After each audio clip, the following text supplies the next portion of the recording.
For over a decade, Manchester United treated the transfer window like a global billboard, spending over £1 billion on individual fame while the actual football team fell apart. They bought the clout instead of the profiles, paid the United tax without question, and trapped themselves in a toxic cycle of bloated wages and broken dressing rooms. But today, that era is dead. From walking away from extortionate fees to signing Premier League proven quality, here is why Manchester United can finally be trusted in the transfer window again. Following the departure of 𝗘𝗫𝗧𝗥𝗔-𝗧𝗜𝗠𝗘, Man United stopped operating as a football club and started operating honestly as what felt like at times a click farm. The commercial department discovered a lucrative cheat code, signed the biggest names in the world, dominated the digital news cycle, and watched the shirt sales and sponsorship deals soar, so that you can then afford the biggest and best players, and the cycle continues. Ángel Di María, Paul Pogba, Alexis Sanchez, Romelu Lukaku, and the emotional homecoming of Cristiano Ronaldo weren't always tactical additions. They were also brand activations. In the boardroom, these transfers were triumphs. Pogba's announcement broke the internet, #PogBack. Sanchez playing the piano gathered millions of impressions, but on the pitch, the evidence was damning. Across 10 years and 5 permanent managers, United consistently ranked among the highest spenders in Europe, with a staggering £1.5 billion paid out on new players post-Fergie, while producing little to shout about on the pitch aside from a couple of trophies, none of which will be standing front and centre alongside the others in the club's illustrious trophy cabinet. The structural conflict was unavoidable. Managers were handed expensive collections of individuals rather than compatible profiles. Louis van Gaal wanted functional system players. He was given superstars. Jose Mourinho wanted defensive steel. He was given commercial assets and untamable egos. Ole Gunnar Solskjaer built a fluid counter-attacking side only to have it disrupted by the arrival of an ageing Ronaldo. United was zigging when they should have been zagging. The ultimate lesson was painfully obvious. Clout produces instant social media numbers, but without a unified tactical blueprint, it guarantees long-term sporting decay. And nowhere was this more damaging than when they were getting out the checkbook. Because every club in Europe knew United lacked a modern scouting strategy, knew they had the money to spend due to the size and revenue of the club, and knew there was an air of desperation to get back to the top and sign the latest shiny toy, they applied a surcharge on every deal. It was the classic, they saw you coming, you give to your mate when he's paid 19 quid for 2 pints. The problem was they didn't learn their lesson and stumped up the cash every single time. This was the birth of what was known as the United tax. When Ajax demanded £86 million for Antony, a winger who was valued at half of that just a few months earlier, United paid it. When Leicester held out for £80 million for Harry Maguire, a fee deemed way too much by Man City, United folded. Worse than the transfer fees, however, was the wage structure. To convince world-class names to join a Europa League level project, United handed out astronomical long-term contracts. Alexis Sanchez was on nearly 500 grand a week, and David De Gea became the highest paid goalkeeper in history, despite constant rumours of a departure for the Spaniard. This created a sort of financial paralysis that crippled the club for a decade. When a player underperformed, United couldn't sell them. No club in Europe, only pretty much Saudi Arabia, was willing to match the wages of United's benchwarmers.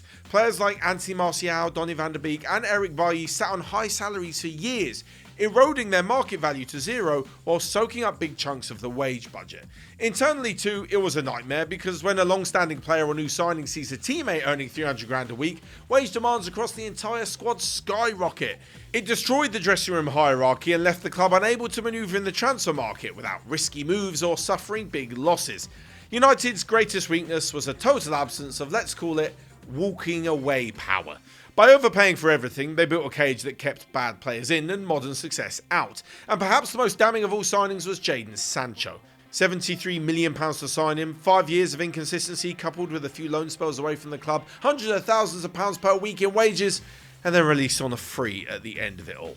So how have Ineos turned things around in the past couple of years since taking over, and why does it feel like an image rebrand as well as a footballing one? Bruno Fernandes! In years gone by, it's always seemed like Manchester United's success was defined by an enigmatic poster boy of a leader, a star individual or two backed up by the ones willing to do the dirty work. Cantona, Beckham, Ronaldo, Rooney. They won more titles than I care to recall for United. But that success doesn't happen without Neville, O'Shea, Carrick, Park. That was then though, and this is now. Bruno Fernandes has been one of the best players in the Premier League for years, but without the squad around him, that isn't reflected in United's team success. Statistically, Bruno's output since arriving in 2020 is staggering. Nobody has created more chances in Europe's top 5 leagues, but relying on one man to be the primary creator, presser and emotional anchor created an unhealthy dependency. When Bruno had an off day, Manchester United had an off day. The strategy during those post-Fergie crisis years didn't change with the times though. They still bought headliners and prayed they could hide the cracks in the ceiling. Enter Varane, Zlatan, Pogba, Rashford's new contract, Casemiro to an extent, although he did make a better go of it towards the end of his stint at Old Trafford. This hero complex crippled the development of a modern team structure. Elite sides like Arsenal, Liverpool, City don't rely on hero ball, they rely on raising the floor of their squad so that everyone is capable of producing a certain level of quality regularly, whether in the starting 11 or on the bench. Every player knows where to stand, where to pass and where to press when the ball is lost. Is this mechanical football the best to watch? No. Would I rather watch players enjoy themselves and play with this indescribable joy that can't be taught? Yes. But modern football is modern football and it's been working for a while now. Needing a hero also stifles youth integration. Young academy players coming through weren't entering a functional, well-oiled machine that protected them, they were being thrown in at the deep end. That sort of thing has worked in the past, to be fair. Nothing typified this more than when Marcus Rashford played out every club's dream scenario. The big club giving the opportunity to a young star and he hits the ground running and never looks back. What a story.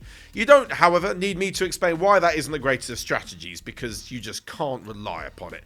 But now the story is different, and the most recent transfer windows are the proof. Ball across, United are doing 3 things that have elevated their recruitment strategy and earned plenty of trust back from the supporters. First, they are targeting Premier League proven players that make sense from a value for money and squad improving perspective. The additions of Bryan Mbeumo and 𝗘𝗫𝗧𝗥𝗔 represent a complete pivot in strategy.